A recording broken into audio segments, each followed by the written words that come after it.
Hi guys, my name is Itimi, but you know that already on my channel. Welcome. This is another episode of Founders Connect. Here I have conversations with amazing entrepreneurs and operators in Africa. Today I'm having a conversation with the founder of TNC Africa, which is the Naked Convos. I've been following the Naked Convos for years when it was still just a blog, and then they moved into like YouTube, and I've seen like 2 or 3 shows like end to end. So I'm actually very excited to have a conversation with the brain behind Naked Convos, and I'm pretty sure you guys also enjoy this conversation. So make sure you stay and watch this video to the very end, and also comment and share. You know, just share and say, hey, I'm about to watch an amazing video on PC's channel. Watch it with me. All right, guys, let's get into it. Welcome to my YouTube channel. I'm Itimi, a change maker, professional, and creative who is passionate about growing people and growing businesses. Like, comment, subscribe to my channel, and please always share my videos. It promises to always be impactful and insightful. Wale, tell me about yourself. This interview question. Hey. Okay, so name is Wale. A lot of people call me Tula though. Tula Toolsman. So that's where that came from. What would I say? I am a creative through and through. I've spent pretty much most of my life creating. That's really how I see myself. Starting from maybe like even as early as when I was in primary school, right? So 2 things are true to me. I'm a creator and I'm an entrepreneur, right? I think my earliest memories of being in primary school was actually starting a business. In primary school? Yes, in primary school. I was actually having a conversation about this the other day with one of my friends. So I draw. So I draw a lot. So I remember we used to draw comics, right, when we were in primary school. And then I just told him one day, we could actually make money off of this thing. If people like it so much. So we started actually drawing for people and then selling that off, and we'd make some money off of that and all. So being into the creative sort of space was something that was true to me, and I was a huge fan of Disney. I love animation, right? I just love things moving and all of that. So I'd always kind of like picked up from that, and that's where I started learning to draw. Then from drawing, it went to other creative, areas like painting, like sculpting, like everything. And one thing was always at the back of my mind. I always wanted to create a business around that. I think I set up a company called Small World Studios back then when I was just in secondary school.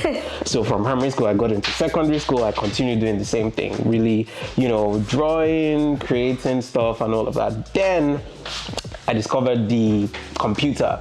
I think I got my first desktop when I was like 9, 10 or thereabouts, right? And it was like life-changing. I remember the first time I kind of experienced Microsoft PowerPoint, right?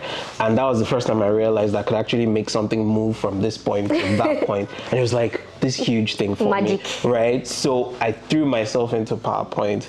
I threw myself into, the whole world of Microsoft. And somewhere along the line, I kind of picked up programming as well. So a lot of people don't know this about me, but I actually started coding from when I was very young. I got my Microsoft certification at 15, right? I was doing VB back then like crazy and everything.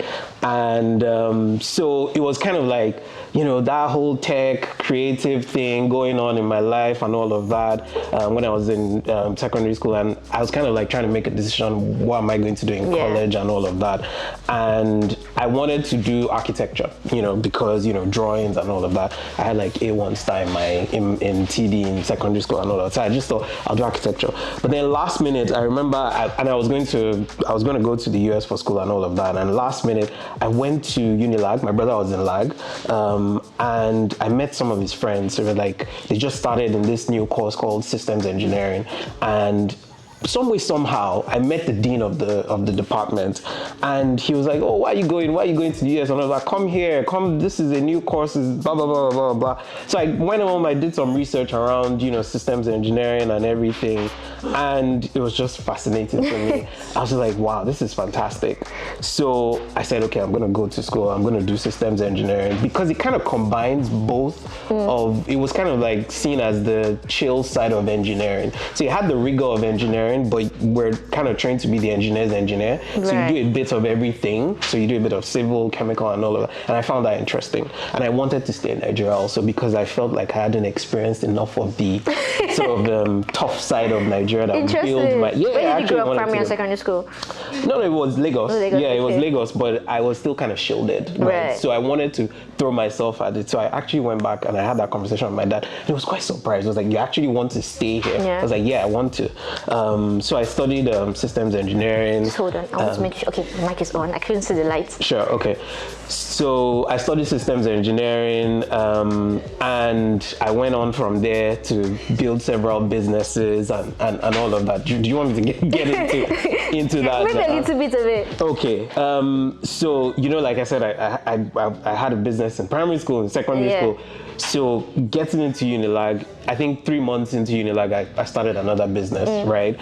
Because was this business still around media? Because in school, so this was kind of like tech, right? It was. So at that point in time, I'd fallen so much in love with programming, but also apart from VB that I was doing a lot of then, I discovered Flash, Adobe Flash. I started doing ActionScript, which is animation basically, right? So it was kind of like combining both of that, and then I discovered graphic design, UI, UX, and all of that, right? So I was like, look, you know what? We need to start a software development company. So I got a bunch of my friends who I knew were very entrepreneurial as well. I think there were about 4 of us. We started a company called iBox Studios, which was essentially a software development company, and also a web development company, right? So that was how we started, and we went on to build this company.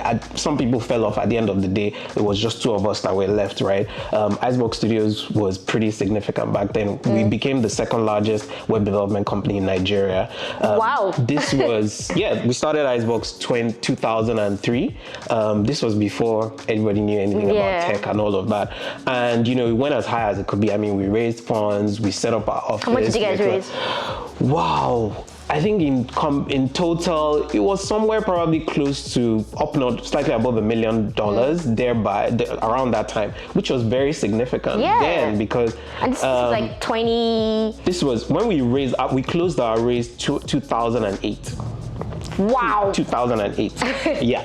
And a lot of people did not even know. I mean, tech was like, it was almost non-existent. It was non-existent, right? So I remember, making so much money, setting up an office and employing people back then. And we were just having fun, right? Yeah. We didn't quite know, we're doing anything significant. I think our closest sort of competition was a company called Tavia Tech then, who had the MTN account. So they used to build for MTN. And when GSM and all of that opened up, I think we did some work with Airtel back then, and it just went on and on and on from there.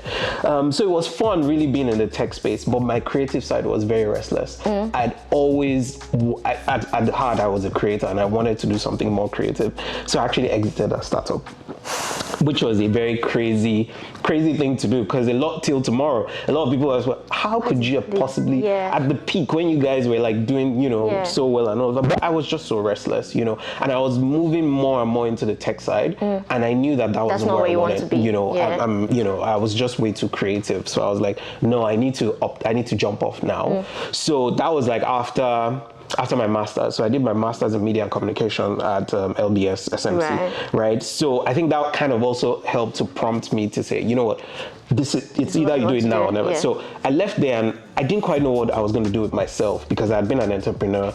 I'd never actually worked anywhere or anything, right? But then I did the very first thing that occurred to me. I was like, you know what, go to an ad agency. So I got a job at DDB Lagos then as a creative, right? Which was creative is so vague. So vague, right?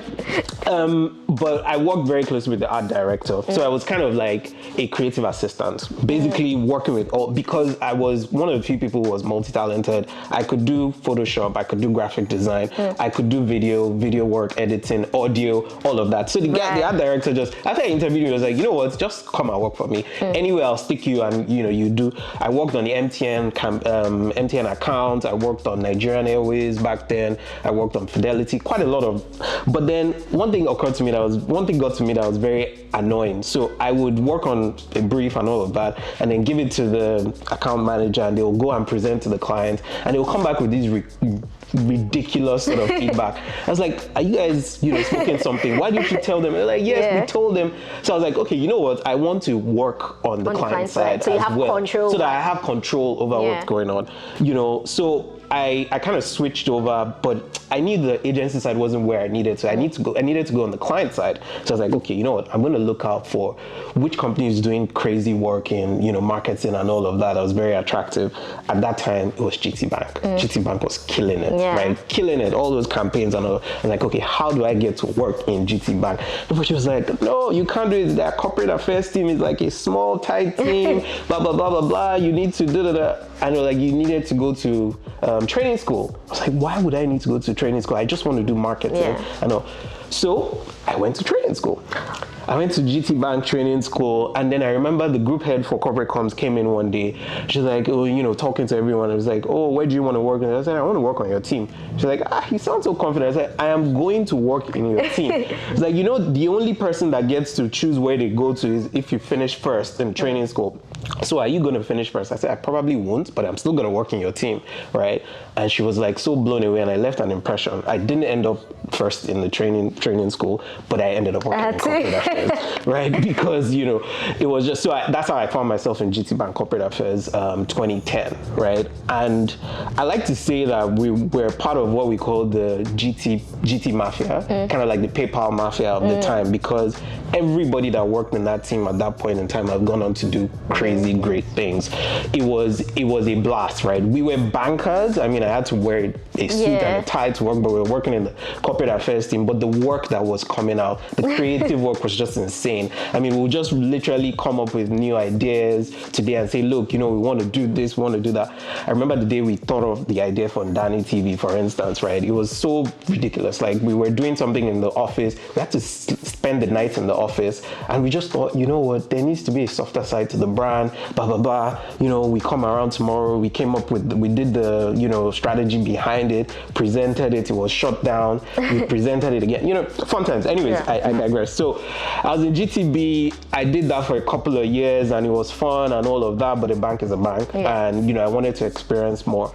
So I started looking out and saying, and I still had my entrepreneurial side that was very restless. It was like, what am I going to do? At that point in time, what I realized, I used to write, so I started writing a lot, right? I think I'd written a book that I was going to publish. I used to just express myself like, I had a blog and all of that, right? I was one of those very early adopters of, blogging and, the whole forum thing, Nairaland, all of that back then. So I realized that a lot of young people, young Nigerians, didn't have a place they could go to express themselves, right? So you want to have a conversation about, topics considered risque, sex, sexuality, religion, all of it. There was nowhere. Like, there was no, it was very early days for Twitter.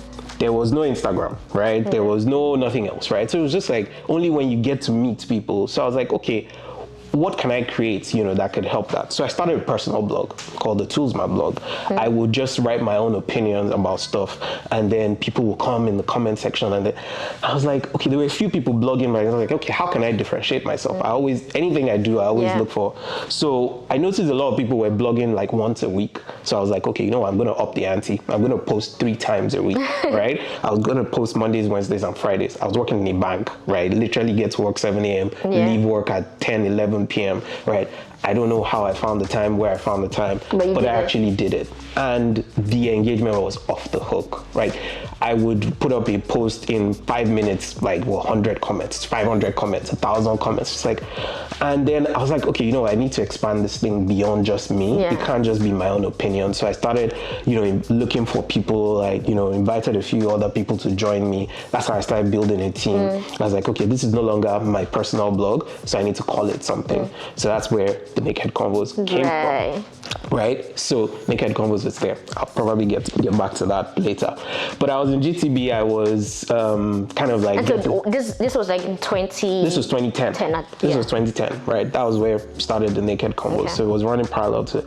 So I was getting frustrated or tired of banking as well. So I was looking for the next thing to do, right? So at that point in time, I was just like, you know what? maybe I'll just leave. Let me just leave and clear my head and then decide on what to do, because I didn't know what I wanted to do another master's or an MBA, right? I actually applied for school. I got an admission. So I left GTB 2012. I was actually about coming to the UK to do my master's when somebody just randomly reached out to me. I was like, oh, you know, I saw your profile online, blah, blah, blah, blah. I want you to come and work for me. It turned out to be an oil and gas company that I'm not going to name for reasons. Oil and gas company, they wanted me to work in the marketing team and all of that. And I was like, okay. So they called me and I did an interview.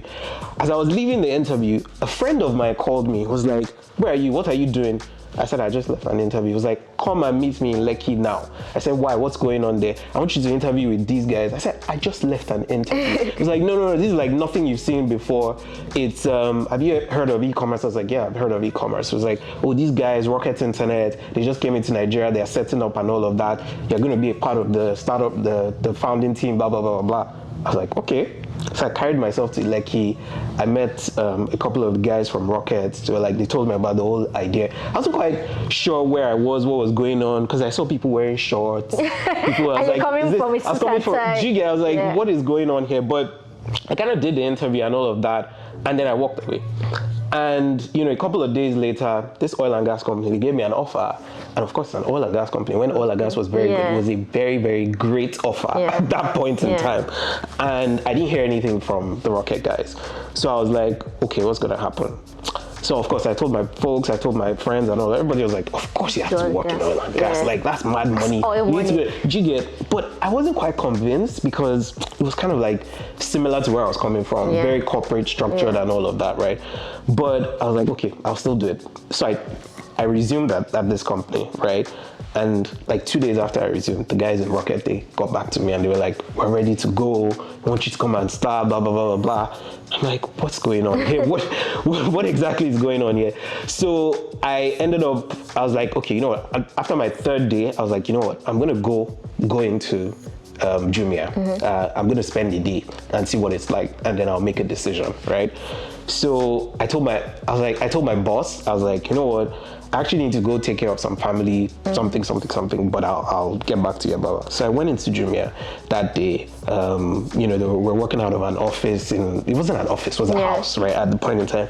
And I just saw these, a couple of crazy guys, well, like 9 of them, and all of that. I was like, wow, the energy was just great. Yeah. Everybody was young and ready to go. I was like, this is where I want to be, right? So I went back, spoke to my boss. I was like, I'm sorry, but I have to go. And he was like, what's going on? Is it more money? Is it this, that? I said, no, don't worry. It's just not, the right time or the right place for me. So that's how I left this oil and gas company and I joined Rocket Internet to work on marketing. So I was brought in to lead offline marketing.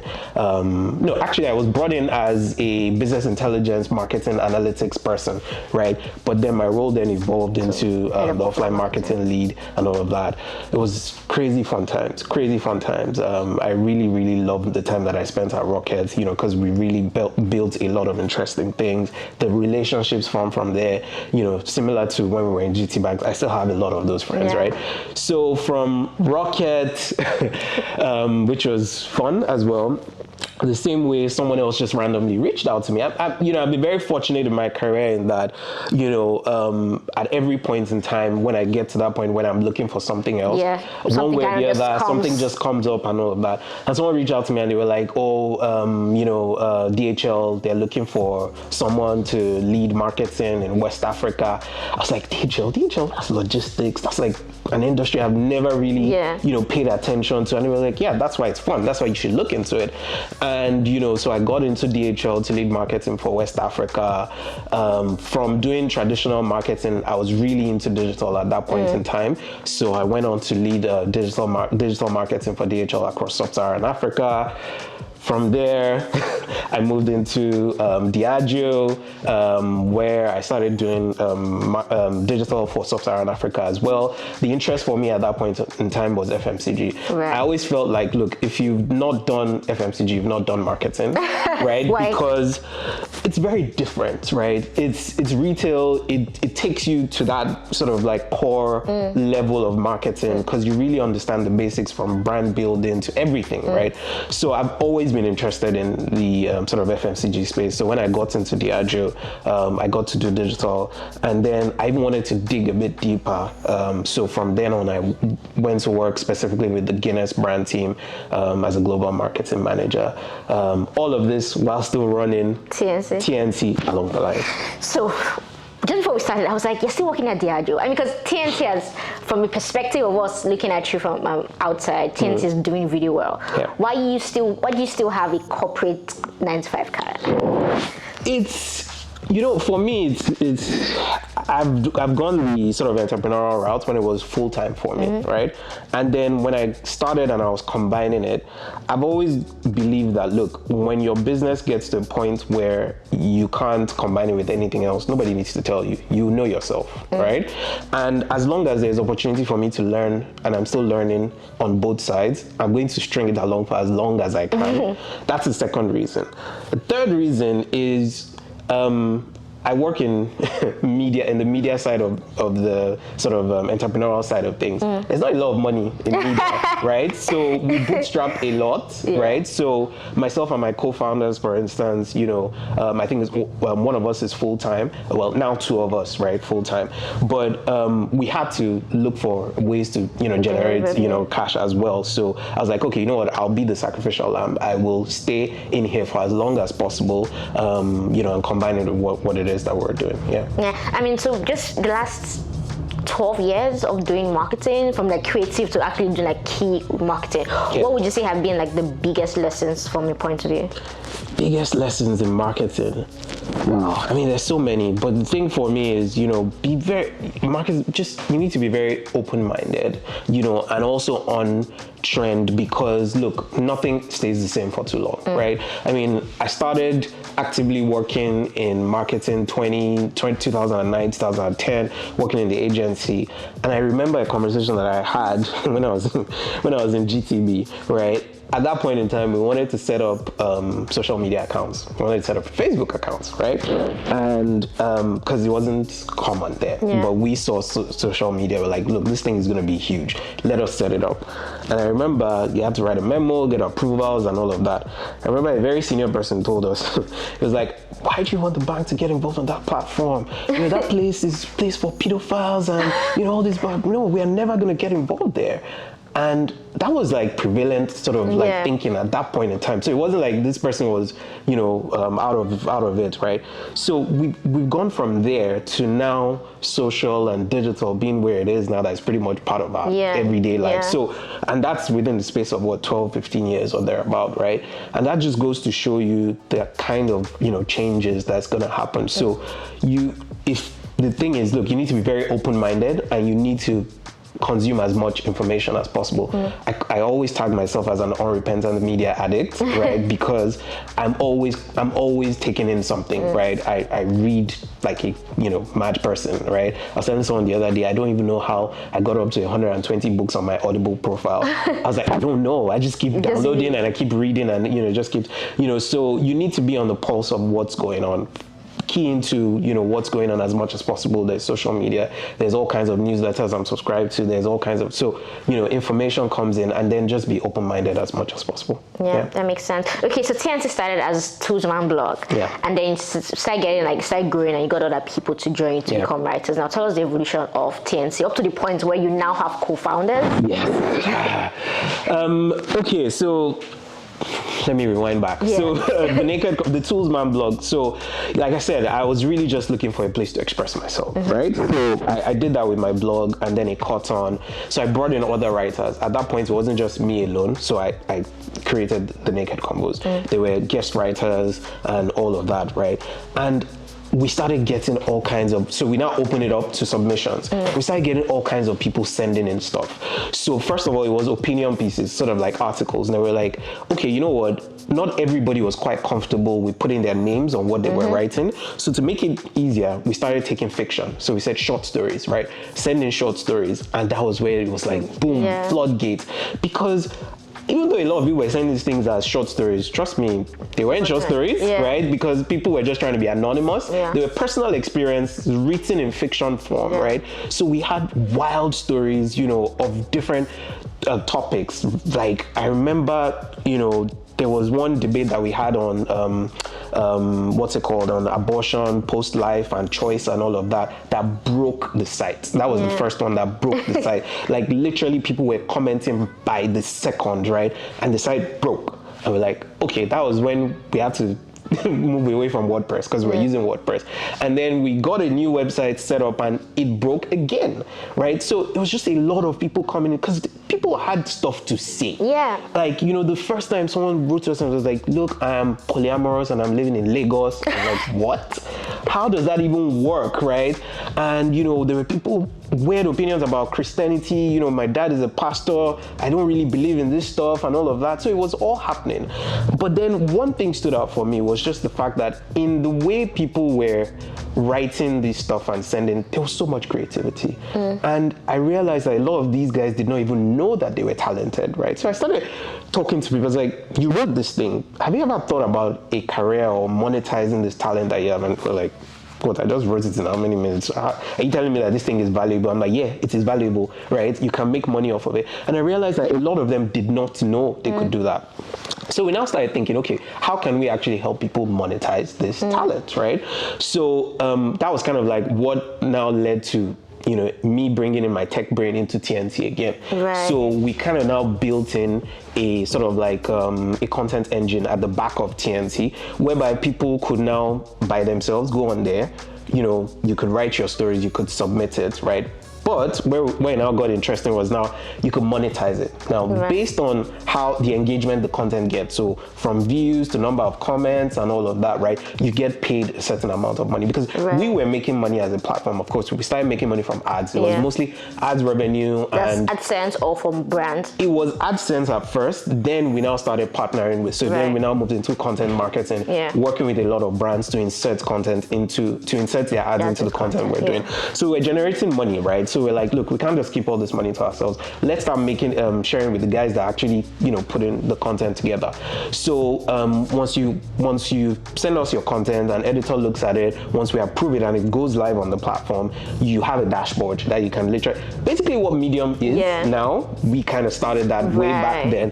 And a lot of people were making good money from it. I think the biggest payouts we did at some point that time was kind of like maybe like 400K a month, right? Well, of course, it was kind of like an outlier, but it was content that a lot of people were really getting into. So I think I now started realizing that a lot of people started making money. They started getting into that point. Oh, we can actually make money off of this thing. But then at the back of my mind, I'd always told my team then that, look, this thing is not, what we're doing now is not going to be sustainable over a long period of time because we met a need, right? But now there's so many people meeting that need, right? Because Twitter had become bigger, there was Instagram, and all of that. Like, look, people can go to all these platforms to express themselves and have conversations. So we are going to become redundant. What is the next thing? Where are we pivoting to? What's the next thing? So at that point in time was when it was said, okay, you know what? We're going to start experimenting with different things. This was kind of like 2015. And we're like, okay, what is there? We published books. We're like, okay, can we become like the platform, because short stories that helps people publish books and all of that, because that whole process of getting into publishing was a mess. Can we kind of like automate it, make it simpler, easier and all of that? So we did that. We published a couple of books. It was good. We didn't really get the kind of traction we were looking for. We did podcasts, right? This was again when podcast wasn't very popular. We did podcasts, great feedback and all of that, but advertisers weren't very keen. So we're like, the monetization model. We did theater production, right? So that was when it started getting interesting. So we're like, okay, we've got a bunch of content on our platform, right? We tried to adapt some of them into a book. Now let's try theater, right? Is that something we can adapt? So I didn't know anything about production, but we got involved with them, with a few producers. We did a theater production that was sold out in 2 days, right? So Terra Culture sold it out day 1, day 2, day 3, but still it was kind of like, it didn't feel right. We're like, okay, so what next? Video. video was popping then. Like a lot of people, Instagram had integrated video into Instagram. Right. A lot of people were like, videos. Like, okay, so video, how can you extend video? Boom, Nollywood, right? How can we? But my bias is always on the digital side of things, right? Because that's just me, right? So I was like, okay, so Nollywood, digital, web series, right? Okay, let's experiment with web series. We don't know anything about production and all of that. At that point in time, UBA, Red TV, they were launching Red TV, and I got in conversation with a couple of their guys, and we're like, oh, let's collaborate with you guys and all of that. I was like, yeah. So we again took content that we had on the site. Our best friend's wedding was a written web series that I wrote, I think 2011. I was like, okay, we'll adapt that for screen and then we'll put it out on Red TV. So that was how we did that. So we put it out 2017, I think it was January or thereabout. Within 3 months, we did 3 million views, right? It was crazy. Like that was YouTube back then, that nobody knew. And we were like, wow, okay, there is definitely something here, right? We need to look into. By that time, the web series became Red TV's content, it wasn't TNC. Yeah, so it was co-produced, so exactly, so it was on their own platform at that point in time. So we were like, okay, you know what, there's definitely something here, so we need to dig into Nollywood a lot more.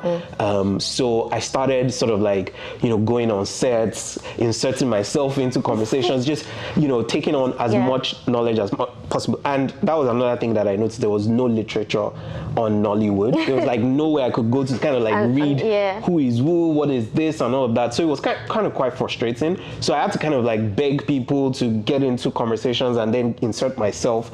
At that point in time, my co-founder, Daniel Idean, he's a writer. He also used to write a lot on TNC. He had his own personal blog as well. So we started going, visiting sets and all of that, really taking on. At that point in time, digital publishing had nosedived completely, right? So we still had the Naked Convos website, but we kind of like winding down. We knew we needed to move on to something else. So 2018, 2019 was kind of like our year of really just learning, right? Learning as much as possible. And then really now saying, okay, where do we go from here? How do we then, start this new thing? So we wanted to distinguish what we were creating from the Naked Convos, even though we wanted the association.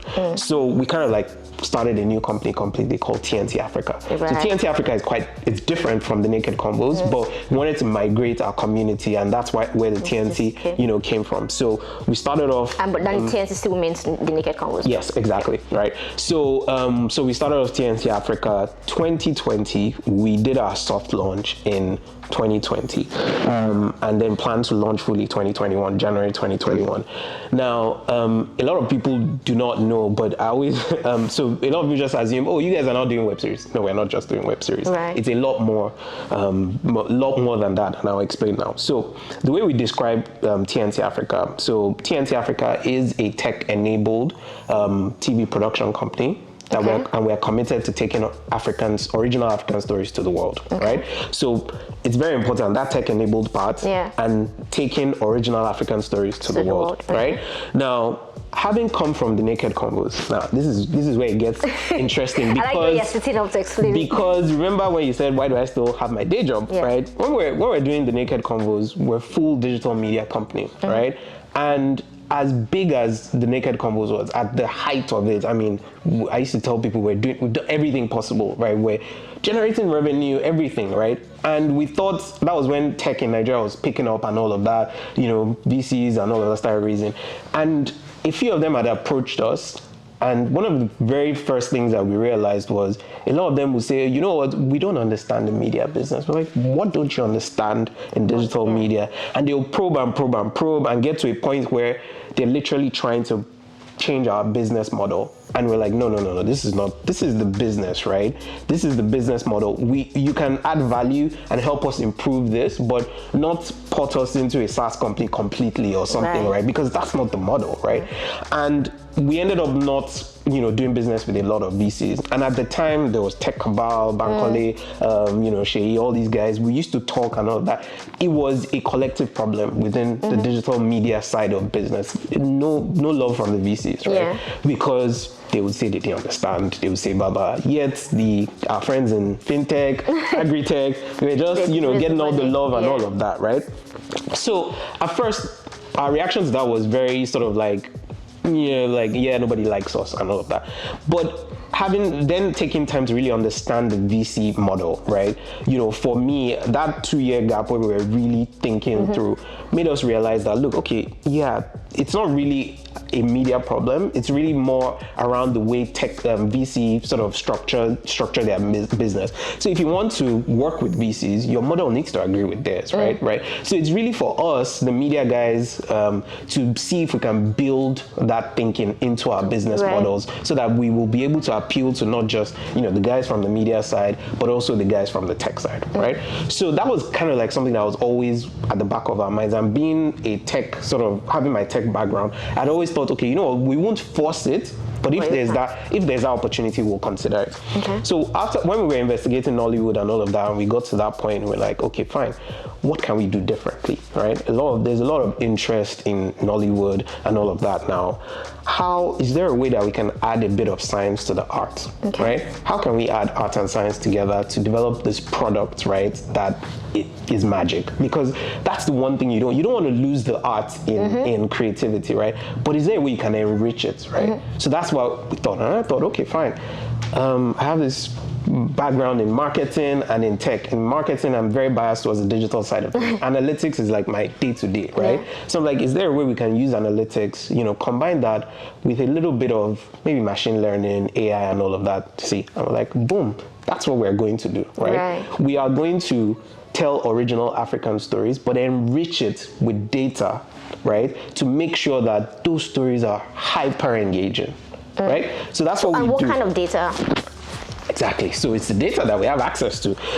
So of course, you've got stuff like social media data, which is there, right? You've got stuff like, box office data, which we now have access to. You've got stuff like Netflix data. You've got stuff like trends, Google Trends, all of that, right? So all of that data, if you put it together, right, it tells a story, right? It can tell you what is hot in culture. It can tell you who is hot in culture. It can tell you what sort of topics, keywords people are interested in, right?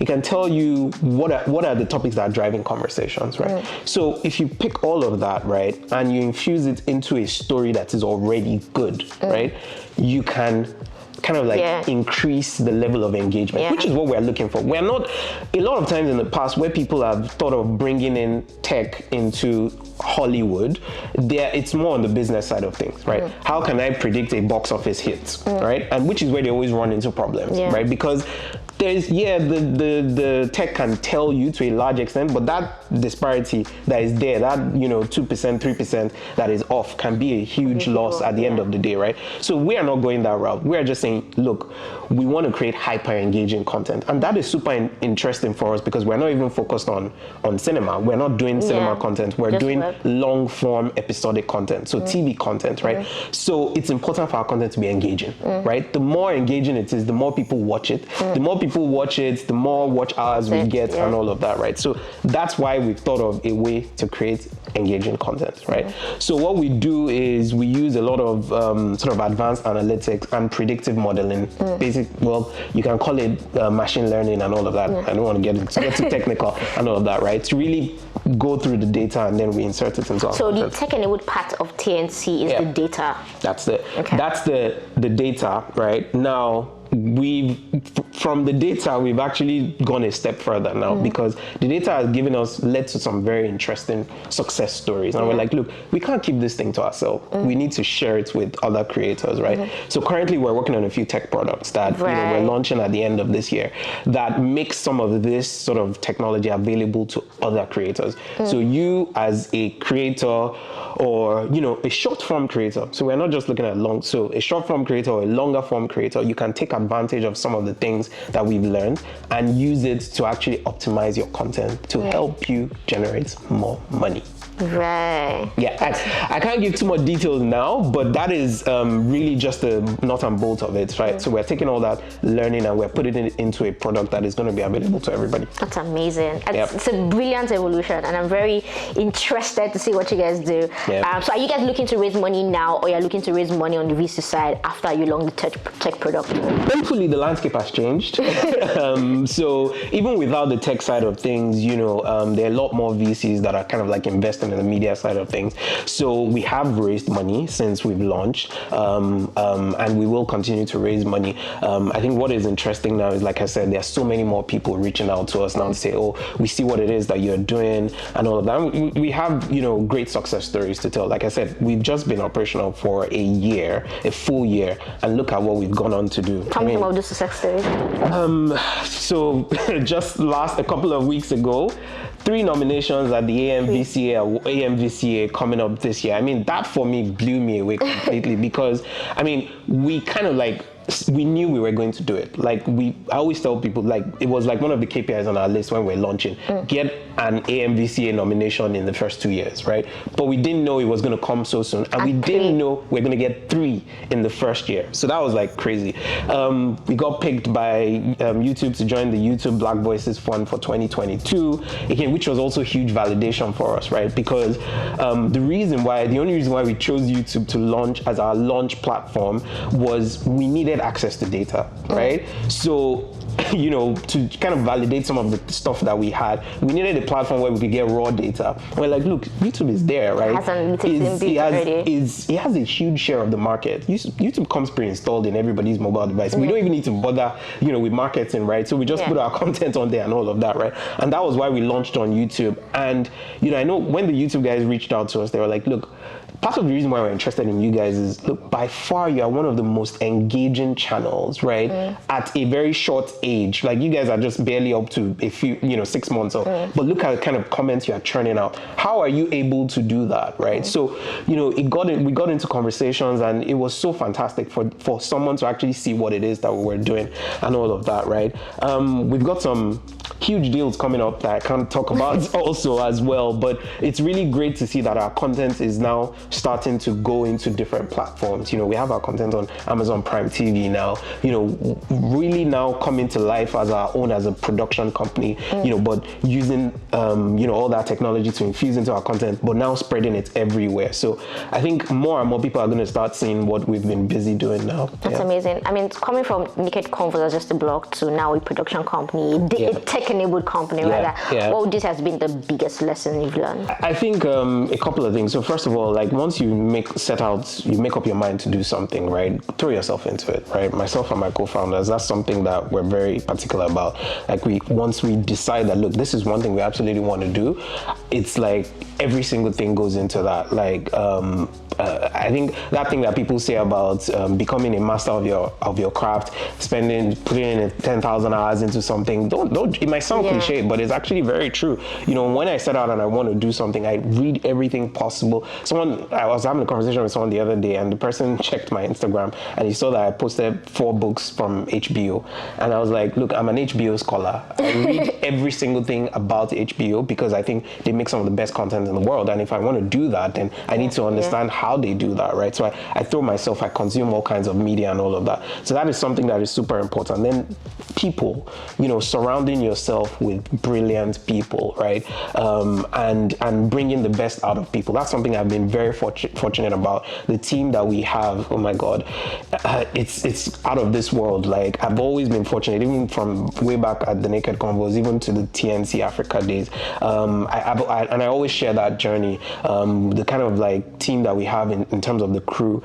Talent is rare on the Nollywood side of things. You see a lot of people complain about funding and capital as the biggest issue. Personally, I think the 2 biggest issues in Nollywood is, first of all, transparency. The fact that you just don't know what's going on. You don't know. As an outsider coming into the industry, you don't know where to turn to. We don't share enough of, the behind the scenes, the numbers, right? A lot of people see actors and actresses on Instagram, flashy this and all of that. Actors don't earn that much, right? And all of that. So we need a lot more transparency. The second thing is talent, right? Talent is what I struggle with, right? Because, finding the right people, the right lights people, grip, gaffers, all of that, it's a huge problem before you then get to funding. Because if you have all the money and you don't have the talent, and all of that, it's a huge challenge, right? So finding the right people and working with the right people, that's something you should definitely not underestimate. Yeah. Is there anything you do differently, just the way you started the Naked Convos while you're still at GT Bank, and then what has become now? If you're going to go back like 10 years down the line and say, you know what, I had the opportunity to do this thing all over again with the information I have, is there something you do differently? I don't know. I don't know if there is, because I've been very fortunate that my career journey. I've always just gone from one thing to the, and it's always kind of like where I want to be or the next thing I'm looking to do. I've been fortunate to move into that. But one thing I always tell people is, look, everything happens for a reason, right? So even if you find yourself in a place that it's not really where you wanted, it's for you to really sit down and process, why am I here? There is a reason why I'm here. There is something I'm supposed to get out of this experience. And the moment you become open to that, you start seeing things and seeing opportunities. Never in my life did I think I was ever going to work in a bank, right? In fact, I fought it. I know how much I fought it. I was like, even though I knew, look, GT, these guys are doing great work. It's just always like, it's a bank. Do I really want to wear a suit and all that? But the moment I got in there, I found myself in there. I knew what exactly the reason why I was there, right? So a lot of times like that, you find yourself in all these different scenarios. It's for you to really sit down and think. So I don't think there is anything I would want to do differently. Maybe even open myself a lot more to those experiences so that I can learn more from them. So yeah, that's it. Yeah, and my final question. So, I'm a YouTuber. And I see that where YouTube is now, like where in terms of creators, is very different from how it was in 2015, even a year ago, right? Every other day there's a new creator, different kind of content. People think there's money in YouTube. Yeah, I mean, let them come and see. Exactly. And then there are people who are doing web series now, right? The amount of web series I used to see, say in 2018, 2020, this year I've seen like a bunch of new channels who are doing, which is very fantastic. But what are you guys going to then keep doing to just stay above the trend? So here we're one of those people that really made YouTube and web series a thing in Nigeria, and even when the market becomes more saturated with creators, this is how we're going to keep differentiating ourselves. Our movement is really, what we want to take original African stories to the world. So that's what you are going to see always. Any piece of content we create, whether it goes on YouTube, whether it goes on Amazon Prime, wherever it is, right? It's something that you will see within our work. One of the ways that we've been doing that is not just, like I said, not just relying on our own skills, of course, adding the tech to it, but also working with established creators, right? So you have people who have been writing, a long time ago, they've maintained a blog, they have a community and all of that. So you take those stories and then you adapt it, you bring it to life, right? That is something that a lot of people that come to our channel, they're always like, oh wow, I really like what you guys have done with this content. I remember reading it a while back, I remember engaging with it, and then you add as much value to it. I mean, we have a series running, and I was reading a comment on it a couple of days, and I was like, how do you guys go about your soundtrack? The music is just always so crazy, and which is something that we set out to do. We're like, look, if it's good enough that the visual quality and all of that is great, the storytelling is great, how can we further add value to this thing? Music is popping in Africa. Everybody loves Afrobeat. Everybody loves. How can we bring that to the table and just take it out of this, the world? So that is another thing we've layered on top of that, right? So we add music on top of it, and it's just doing mad numbers for us as well. So we'll continue to innovate and not just an experiment. That's another thing that we'll do, right? So I think a lot of people have challenges with Nollywood because they always say genre is a problem. It's easy to pan towards comedy and all of that. If you go and check our content, you see the diversity in terms that we brought to the table. What is on the line is, the baseline is drama, right? We love drama in this part of the world, but can we do a political drama? Yes, we did a political drama. It's been nominated for an AMVCA, right? Can we do, a thriller? Can we do, action or something like that? So you see us continue to push the needle in terms of, the kind of quality and the kind of genre of the content that we're doing. Yeah, and in terms of experimenting, I think I saw recently you guys have started doing like audio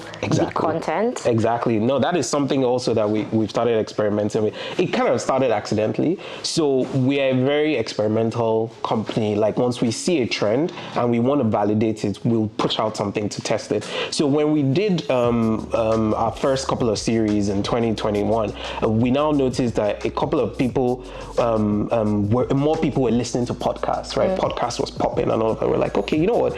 Is there a way that we can actually do an audio version of this? I mean, back in the days, we used to listen to radio dramas and all of that, but can we push that, take that a step further? How can we do that? So we create audio series that are a lot more engaging because, you know, the sound element and the sound design is on another level. So when you're listening, you can literally close your eyes and you're imagining, because you can hear the sound of the car driving in the background, you hear the footsteps, you hear every single thing. So we've kind of like done the work for you. The only thing missing is you just visualize it. So we experimented, we did the first one, the feedback was great. People loved it. We're like, okay, let's try again. So we did the second one, again, great. And then we're like, okay, you know, we're just going to continue going on and on from there, right? So now audio series are something that we're looking to do a lot more of.